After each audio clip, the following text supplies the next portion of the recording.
大家好，欢迎大家来到实招聚焦。星期五24号一大早就看见是这个消息，这是德意志银行，德国最大的银行。德意志银行跟中共国之间关系非常密切。我忘了，大概10年前吧，那时候德意志银行就很出名。跟中共国的融资啊相应的，当时出现很大的风波。但是呢，那个风波之后呢，德意志银行并没有完全没有完全完掉。结果在今天早晨的时候，是指德国时间今天早上一开盘，它的标题就是突然传出呢，叫违约保险成本突然飙升。它具体多少没有，违约保险成本突然飙升，我们简单的理解就是应该一些这个违约的人数量增加。违约人数量增加，那就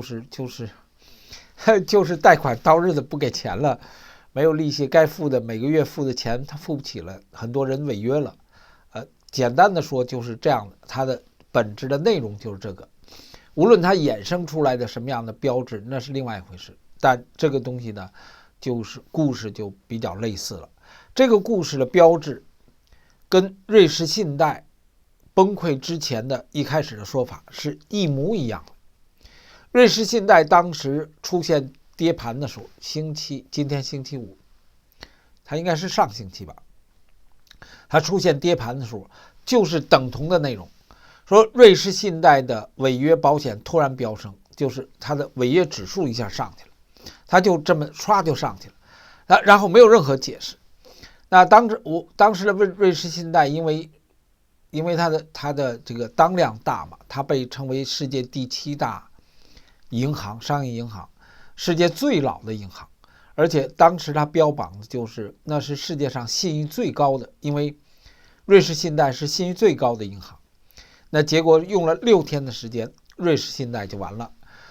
而它比较凶狠的就是在瑞士政府的帮助下改变了法律，从而使得瑞士信贷170亿美元的债券宣布归零作废，那个是非常可怕的。那现在呢，你看到的故事就是说，作为德意志银行，它同样有相当比例的叫 AT1， 就是它的债券部分，它债券部分比例也相当大。所以在报道的推特上就各种故事都有了，推特上怎么个说法都有了。我就跟大家介绍一个梗概的状况。那他讲说德意志银行的有关债券的部分立刻就凸显出来，因为瑞士可以归零，那德国银行也可以归零。简单的说，我们这就是很简单的说，因为我们只是跟大家分享说，你可以看到从3月10号，这是第14天，今天24天。今天24号，人说又找7的定数了，没错，我坦白跟你说是这样。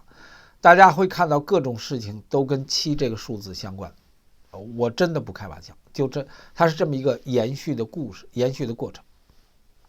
那瑞士信贷的本身，带来的伤害就变成了外延。所以你从3月10号我们看到的硅谷银行多快啊，这是硅谷银行，然后一直延伸了，在美国前后出现3个，然后立刻扭脸，大概在第7天左右，17号，真的是17号、20号之前吧，就到了瑞士信贷了，就到了欧洲大陆了。其实它的故事到了欧洲大陆了，在欧洲大陆动荡的时候呢，当时是在欧洲大陆动荡的时候是法国银行跟瑞士银行。但法国银行现在还没事儿，但法国现在是几百万人在抗议啊，几百万人在抗议，把这个巴黎到处都在点火，媒体不让报，大媒体都不报，这很邪门的。我们如果放上去呢，我现在考虑不好，因为 YouTube 肯定封杀。YouTube 讲过了，所有暴力的场面伤害的场面，它都不许播的。他都不许播的，这是违反他的社交规范的。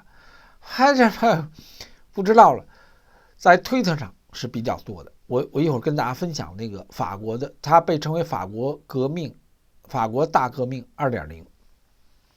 那这是法国的状况，所以当时就出现德国2家银行衰败，那包括德意志银行，所以在瑞士这个信贷出状况的过程中，掩盖了德意志银行的麻烦。结果在中间休息了2天，星期三，美联储加息，那基本上就大家重心在美联储身上，那作为马斯克来讲，就跟美联储就对立了。马斯克说要求减息0.25，那结果美联储加息0.25，这个故事就基本就是这样的方式走的，这是基本上我们看到的故事了。那在这样的背景之下呢，可以看到说14天的时间，这一次的银行风暴转到了德国最大的银行。开盘的时候，这是开盘的时候哈，道琼斯下跌了300点，现在已经开盘了，但是呢，刚才之前呢，已经道琼斯最多的时候盘前下跌了350点，在欧洲区呢，你可以看第一个就是德国下跌了2%，它现在已经回弹一些了，它最高的时候下跌了应该是2点多，300多点。这里提到德意志银行跟瑞士银行的股票在下跌，它就是故事基本这样。那瑞士银行呢，就是购买瑞士信贷的这个银行，它的当量是11000亿，德意志银行的当量是12000亿，大概是啊。所以那这样的银行如果出问题的话，大家能够想象出来，中国的 GDP 一年几个1万亿美元，中国的 GDP 一年有几个1万亿美元，我们这都是可以算出来。你要知道，它要完蛋的话，它的带动性，这是美国的这个突然说美国的商业电视台，违约成本突然飙升，下跌14%，所以突然飙升这个意思就是说，那它怎么飙升的？什么原因的？专家没说，没了。所以我现在跟大家分享，你别介意，我就问你，是专家还是强盗？是专家还是欺诈者？那今天马斯克跟这个美联储主席对赌，美联储加息0.25，马斯克要求减息0.5。我问你，谁是专家？谁是科学？谁是专家？谁是科学？谁是欺诈者？市场应该往哪儿走，才是最大的人群的获利安全？那今天的马斯克是否考虑所有人民的获利安全，还是考虑特斯拉的安全，他自己的安全？那今天的美联储，你有多大信心是考虑人民的安全，还是考虑他自己的官位？你有多大信心？我问你，我相信所有人都没有信心，对吧？所以你站在科学的角度，你就是一个欺诈者和被欺诈者，一定的，因为所有这样的讨论都没有一个生命自我约束的道德基础。你说美联储要不要有生命道德基础？肯定朋友会说应该有。那生命道德的基础是什么？国家为人民服务的，为了人民的福祉，国家可以不存在。你觉得对吗？然后朋友说了，银行系统都有监管的，什么人在监管？那他的监管概念跟今天的习近平统治中共国之间有什么区别？中共国在他的统治之下，那叫监管，完全可以叫监管。监管是权力，是监视，是掌控。那跟今天的美国社会中间，他们之间的区别是什么？人说监管是民主的，那好喽，这个东西又回来了。监管是民主的，在民主的框架下，美联储主席鲍威尔说的对，还是马斯克说的对？你给我答。他没有。道德是绝对的，道德不是民主的，道德是生命自我约束的。今天以民主的概念是不择手段的，这是今天的科技精英，这是今天充斥着人类社会精英层面吃香的喝辣的自以为是的每一个独立者。每一个精英就是每一个独裁者，每一个精英就是每一个独裁者，所以他们相互侵诈，相互欺骗，相互玩死人，相互自娱自乐。它的原因就是他们精英的存在就是对道德的泯灭。不缺德你能是精英吗？这话绝对对。不缺德你能是精英吗？德意志银行对欧洲银行稳定性直接冲击了，它下跌了星期四晚上信誉违约互换激增啊，星期五下跌14%以上，它整体股价下跌了20%以上啊，整体股票价格就这个大概就这3天，连续第3天已经贬值了20%，所以前2天是它贬值的过程中呢，在大势的背景之下是一个调整式的，今天就是暴跌式的。信用违约互换意思就是公司债券持有人针对违约的一种保险形式，从前一天的142个基点上升到173个基点，就在一个晚上。我不是学我们不懂它这个基点多少对多少是应该对应的。但如果从142上升到73%的话，那是30个百分点啊，上升了30个点数。如果按照百分比呢，应该是20%啊，20%。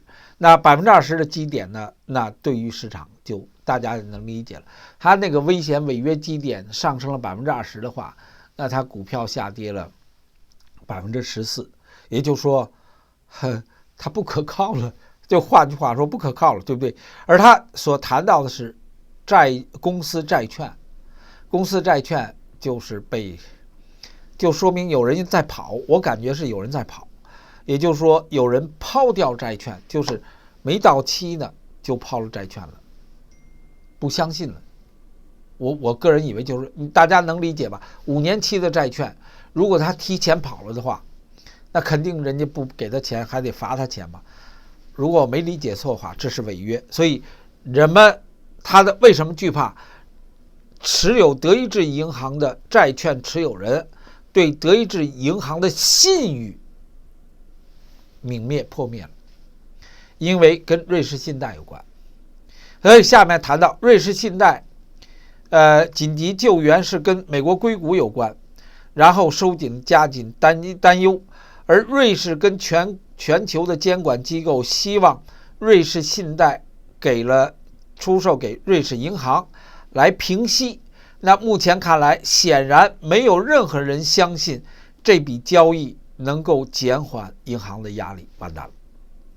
而瑞士银行的额外一级的 AT1 债券，在作为援救交易的一部分，他用债券拿出来去援救的。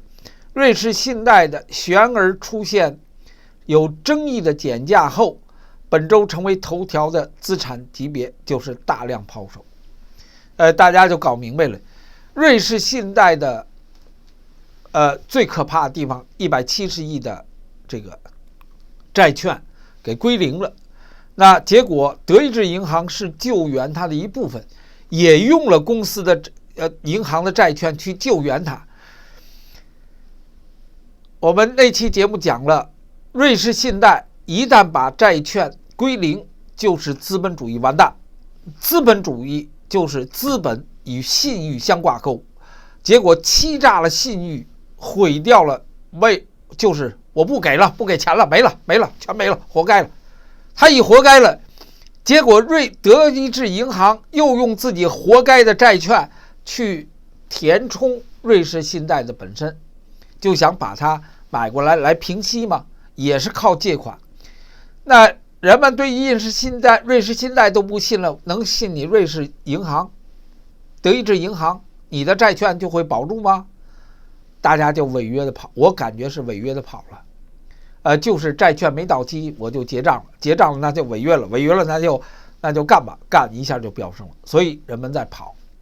而买得起，大家要想明白，买得起银行债券的人，敢去买的人，都是投资集团，不是你我个人，对不对？我拿3毛5，哥们儿，你给我一张纸，哇塞，3张那张纸都是250的，你拿3毛5去买去了，不是我们，是银行之间相互的债券借贷之间的关系，这是一种投资组合，也就是说，减持德意志银行的这个债券的人持有人，抛售者同样是银行专家、金融专家、私人银行家、国营银行家 whatever 你叫他什么，专家干起来了，专家干起来全是土匪流氓。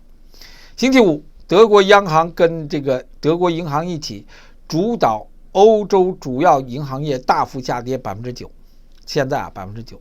法国瑞士信贷、法国兴业银行下跌 7%， 巴克莱法国巴黎银行下跌 6%。 所以有道理相信下一波赛就是德国，如果银行完了，下一下就是法国。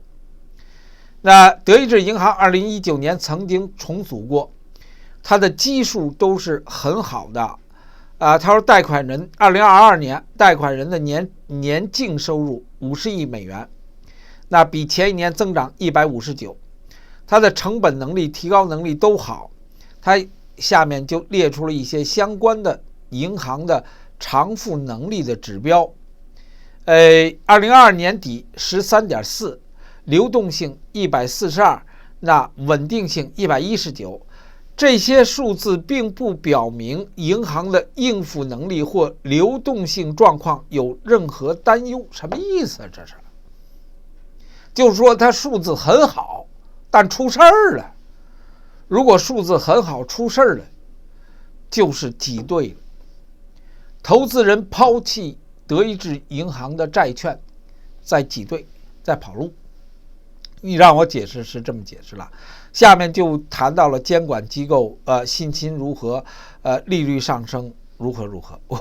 我个人只能说，你就看着一波一波的，这绝不是人在干，绝不是人在干，一定在摧毁，有一种力量在摧毁着精英者的一切的做法，在摧毁科学的一切。